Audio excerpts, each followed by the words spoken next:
Les vacances de Pâques ont été un cauchemar pour les Sinani. Il y a 2 semaines, cette famille arrivée du Kosovo depuis 4 ans se faisait expulser par la police de son logement. C'est Ezra, l'aîné scolarisé en 3e au collège d'Hydro de Petit-Quevilly, qui a appelé ses professeurs pour les prévenir. Les enseignants se sont relayés pour les héberger.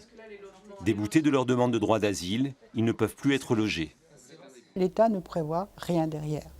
Alors, ils sont déboutés du droit d'asile, mais Madame Sinani avait un dossier de régularisation étranger malade. On a essayé de les faire régulariser.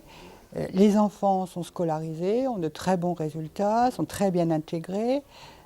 On peut penser qu'ils ont le droit de rester en France. C'est France Terre d'Asile qui demande l'expulsion des familles qui sont déboutées. L'association France Terre d'Asile est subventionnée par l'État pour accompagner les migrants dans leur demande d'asile. Leur mission s'arrête quand cette demande est refusée.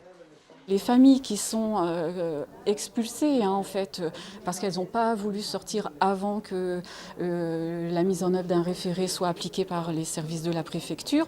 Et j'ai déjà d'autres familles qui ont intégré le logement. Des familles quand même, 2 familles avec chacune 4 enfants qui dormaient dehors là depuis plusieurs jours, dont un enfant de 2 ans qui est handicapé. Le collège d'Hydro a ouvert ses portes ce matin avec 1 heure de retard. Les professeurs ont voulu témoigner de leur solidarité avec la famille Sinani en s'installant dans la rue. Là, on est ici pour demander à la mairie d'être entendue pour qu'elle nous aide à trouver une solution pour loger cette famille. Ensuite, on voudrait aussi rencontrer la préfète parce qu'on ne veut pas non plus qu'ils soient expulsés du pays. Donc, c'est pas une continuité, c'est juste un début. Ezra passera le brevet des collèges à la fin de l'année. Ses professeurs souhaiteraient qu'elle bénéficie de conditions décentes pour s'y préparer.